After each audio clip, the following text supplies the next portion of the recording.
Bismillah ar-Rahman ar-Rahim. Alhamdulillahilladzi anzala ala abdihil kitaba wa lam yaj'al lahu iwaja.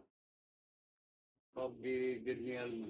Rabbi shrah li sadri wa yassir li amri wahlul 'uqdatam min lisani yafqahu qawli.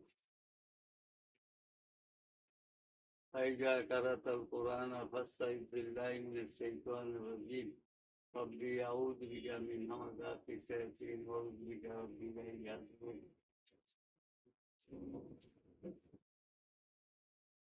সম্মানিত ভাইরা, যেখান থেকে দেখছেন, আজকে আমার বিয়ে হবে বর্তমান যুগে মা বাবা সেই সন্তানের কাছে কিরকম মর্যাদা পাইতেছেন এবং ছেলে সন্তানেরা মা বাপকে কিভাবে মর্যাদা দিতেছেন, এই সম্বন্ধে আমার আলোচনাটা আজকে আপনারা মনোযোগ দিয়ে শুনবেন। এখানে বলছেন 17 নম্বর সূরা বনী ইসরাঈল আয়াত 23, বলছেন তোমার রব আদেশ করেছেন তোমরা তাকে বাদ দিয়ে অন্য কারো ইবাদত করো না এবং তোমরা পিতামাতার সাথে শুদ্ধ ব্যবহার করো। তাদের একজন কিংবা উভয় যদি তোমার জীবদ্দশায় বার্ধক্যে উপনীত হয় তাহলে তাদের সাথে কুশব্দটি বলো না এবং কখনো তাদের ধমক দিও না। তাদের সাথে সম্মানজনক ভদ্রধ্বনি নিশ্চিত কথা বলো। এখানে ভাই বলছেন তোমার রব আদেশ করেছেন তোমরা তাকে বাদ দিয়ে অন্য কারো ইবাদত করো না। এখানে আল্লাহ যে কথাটা বলছেন আল্লাহ ছাড়া অন্য কারো ইবাদত না করার জন্য। আমরা তো এই কথাটা আমরা মানতেছি না। আমরা তো ইবাদতের ক্ষেত্রে বহু লোকের আমরা বহু মাবুদের ইবাদত আমরা করি। তার মধ্যে দেখেন সর্বপ্রথম আমরা এই কোরআন বাদ দিয়া অন্য অন্য অনেক কিছু আমরা মানি। হাতি শিকার মুড়ি এগুলো আমরা অনেক কিছু আমরা মানি। এখানে আল্লাহ পাক বলছেন আল্লাহর ইবাদত করো এবং তোমাদের মাতা পিতার সাথে সদ্য ব্যবহার করো। এখন মাতা পিতার সাথে আমরা সদ্য ব্যবহার করি কিনা, তাদের একজন কিংবা উভয় যদি তোমাদের জীবদ্দশায় বার্ধক্যে উপনীত হয় তাহলে তাদের সাথে কুশব্দটি বলো না এবং কখনো তাদের ধমক দিও না। তাদের সাথে সম্মানজনক ভদ্রস্থিত কথা বলো। এখন ভাই আমরা দেখতেছি যে আমাদের দেশের জ্ঞানী ব্যক্তিরা তারা যদি এই ব্যাপারে বলে, আমি অধিকাংশ জায়গায় দেখছি যে বলতেছেন অপর রাব্বের হামুমা কামা রাব্বাইয়ানি সাগীরা। এই অর্থটা ভালো করে বুঝে দেন, এই কথাটাই বলো। এই কথাটা বললেই কি মানুষ কি বুঝবো আর এটা শিখতে হইব না। এখন এখানে আল্লাহ পাক সবচেয়ে বেশি গুরুত্বপূর্ণ একটা কথা বলছেন, যে বলছেন যেন মা বাপ উহ না করে। আজকে আমাদের সমাজে দেখেন এই কথাটা এটা দুটাই কেউ বলেন। এই মা আপনার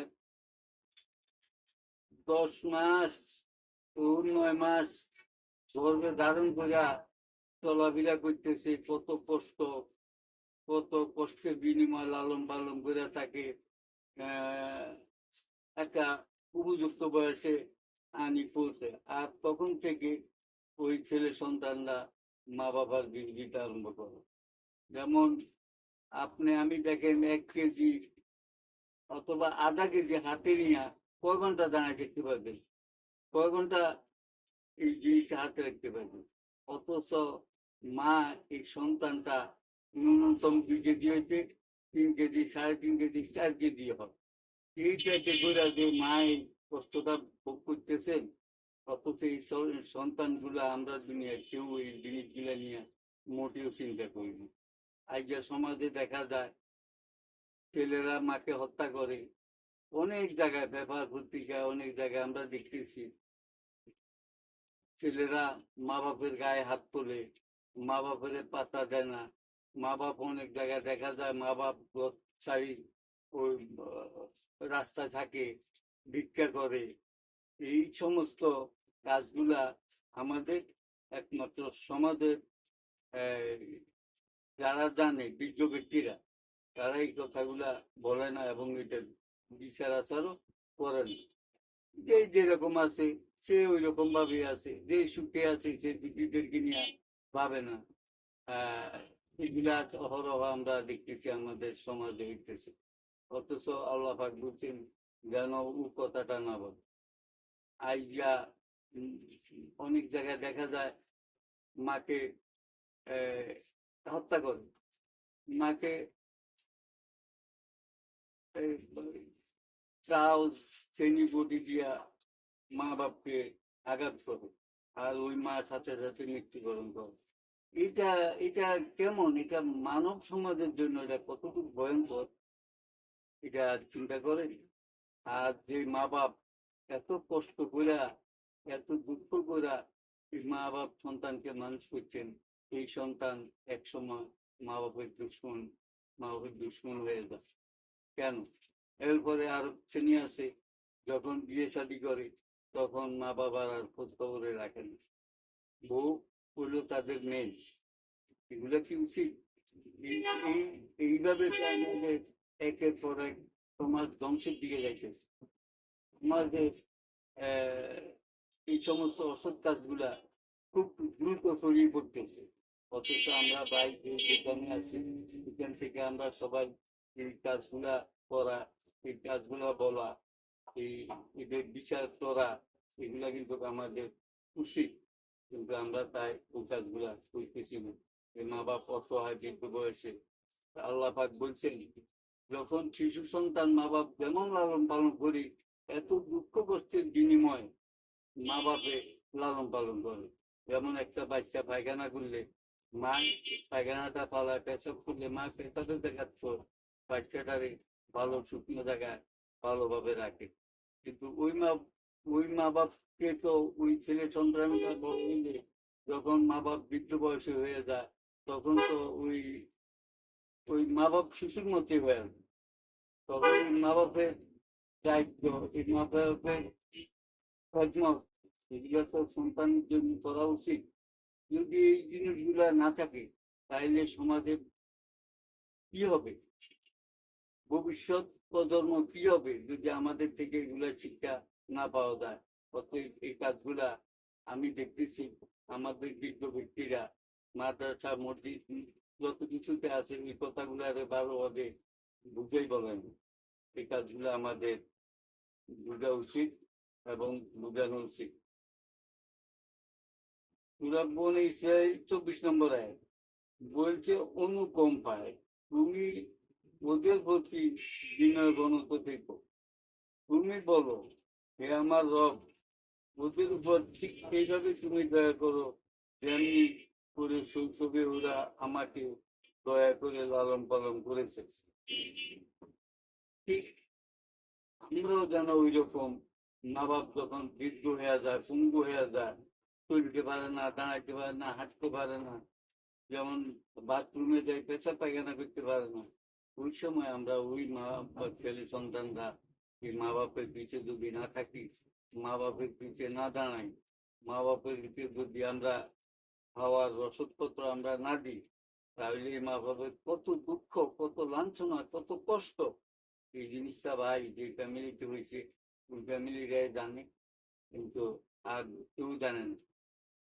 আপনারা এই জিনিসটার প্রতি মানুষকে যেখানে আছেন ওইখান থেকে মানুষকে এই জিনিসগুলা বুঝাবেন। এই বুঝানোর পরে সমাজের পরিবর্তন আসবে। এই মানুষ ভালো রাস্তা পাইব, অন্যায় অবিচার দূর হবে। এগুলোর প্রতি ভাই আমাদের খেয়াল রাখা উচিত। এরপরে আপনার সূরা বনী ইসরাইল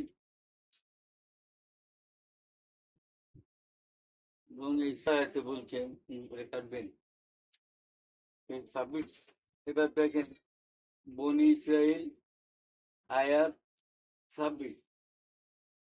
আত্মীয় স্বজনকে তাদের পাওনা আদায় করে দেবে, অভাবগ্রস্ত এবং মুসাফিরদের মুসাফিরদের ও তোমাদের হক আদায় করতে ভুলবে না, কখনো অপব্যয় করুন।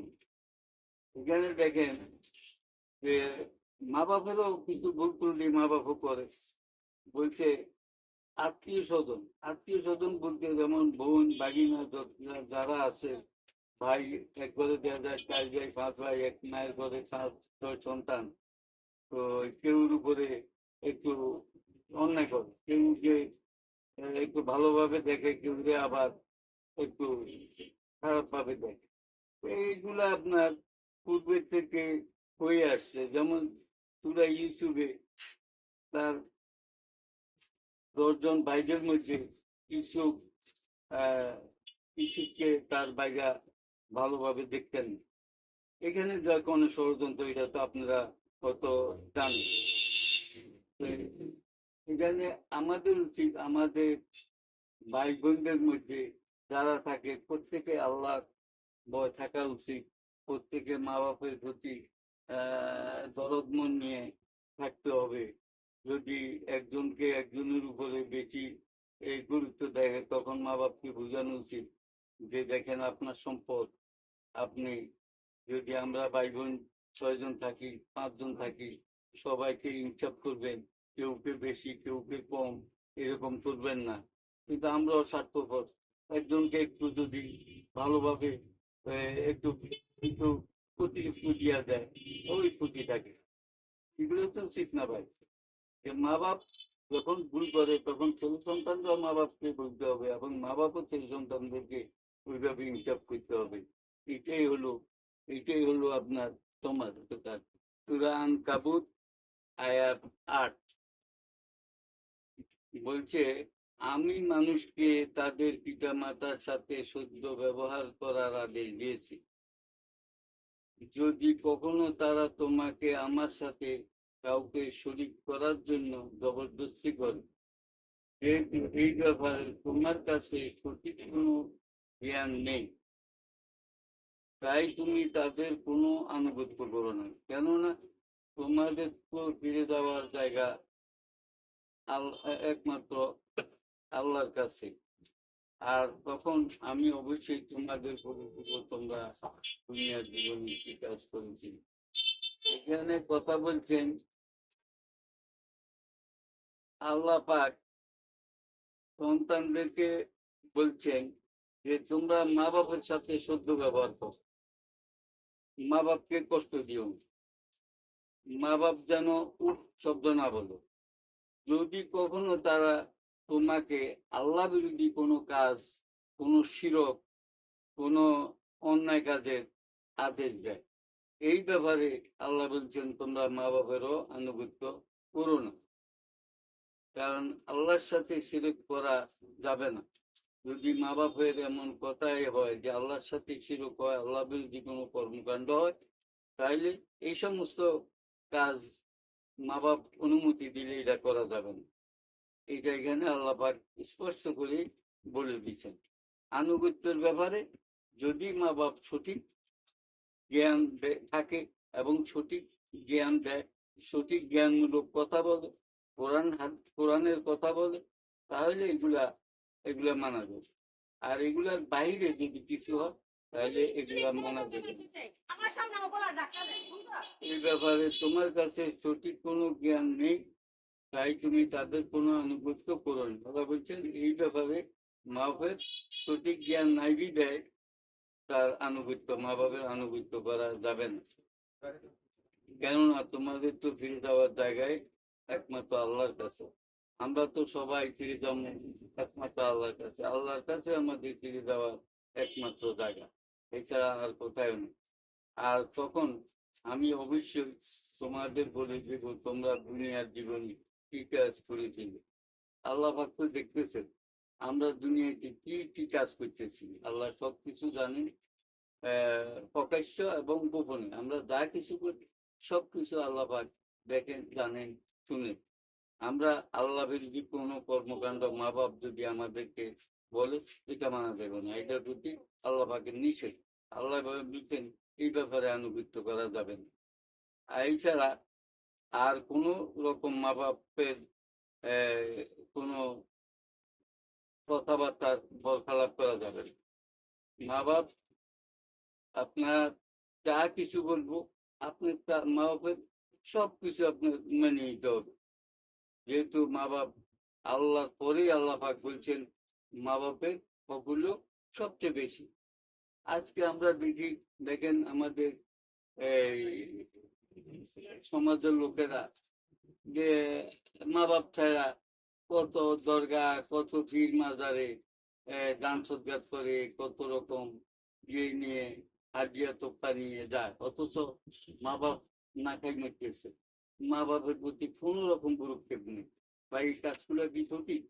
এখন যদি আমি আপনি যদি এরকম সবাই আমরা যদি চুপ করে থাকি তাহলে সমাজের কি অবস্থা হবে?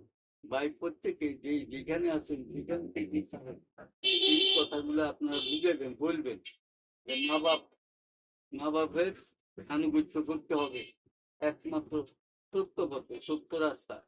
আর মা বাপ যদি কোনো আল্লাহর বিরোধী রাস্তায়, বিরোধী পথে যদি কোনো রকম কথা বলে, এটা ছাড়া আর সবকিছু মা বাপের মানতে হবে।